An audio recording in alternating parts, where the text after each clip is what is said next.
And first of all, I would like others to compliment my colleague here, Deputy McGuinness, and the committee for a lot of work they've put into this.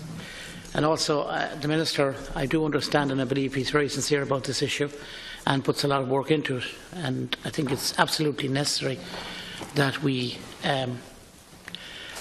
without delay, try to get most of these recommendations put in place. I suppose the best way, Minister, this evening to be practical about it is give examples. And these are examples that have come into my office, my constituency office in Roscommon, Ballinasloe and Strokestown. And these are what my constituents in Galway Roscommon are bringing to me. A girl, 19 years of age, no penalty points, no claim on her insurance. Her insurance has gone from 3,500 to 5,100. That's 3,500 to 5,100. I have another young lady, 18 and a half, car purchased by her parents. The car cost 2,800, flew to the NCT, low mileage on it, insurance quotation 6,500.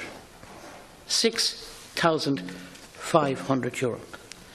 You might recall one of the first items that I dealt with here when I came into this all was the difficulty people with wheelchair accessible taxis were having.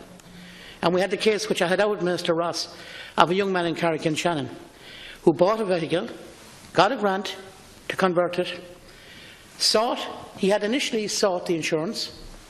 He was told he would get it at 4,000 whatever. He went back for the quotation and lo and behold, €12,500.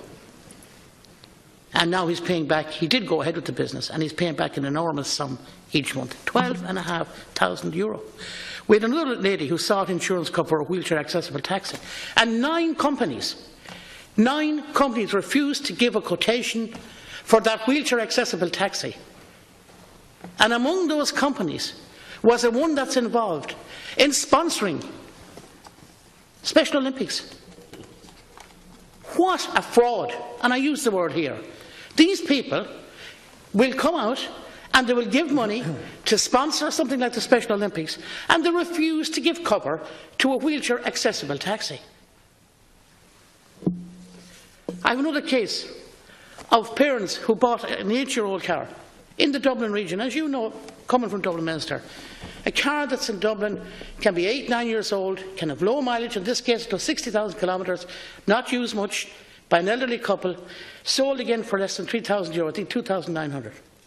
The car flew to the NCT, all it needed was a new set of tyres, perfect vehicle, and no company will insure that vehicle.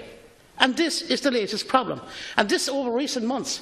8-year-old, 9-year-old, 10-year-old cars will not be insured. Now let's take a look at this in all practicalities again. We have an NCT. I'm sure we all agree that's a good thing. And I think they're fairly rigid and you won't get away with much. And that's good. We all acknowledge that. And then we have a situation where the Irish motor insurance business refuses to tax or to insure a car like this, which has gone through the system, which has been passed by the system, which is in excellent working order. And that car is for a student in Maynooth, or somewhere in Dublin, or in Limerick, bought by parents, and they can't get insurance cover. These situations are absolutely outrageous. And worse it's getting. And as some of my colleagues here, and Deputy Boyd Barrett and others have pointed out, we now find more and more of our elderly population with impeccable records being refused insurance. Now, another thing I want to say that I think really annoys me, and I have to finish on this. We have a good, rigid system in terms of driving tests. And again, that's good. You have to go through your driving lessons. I think it's 10. You have to go through your theory. You have to sit your test. And then young people go to that. And before they ever sit into their own car, they're penalised by the insurance business. Why should you penalise somebody that hasn't had an offence, that hasn't had penalty points? I think all of these matters need to be looked at.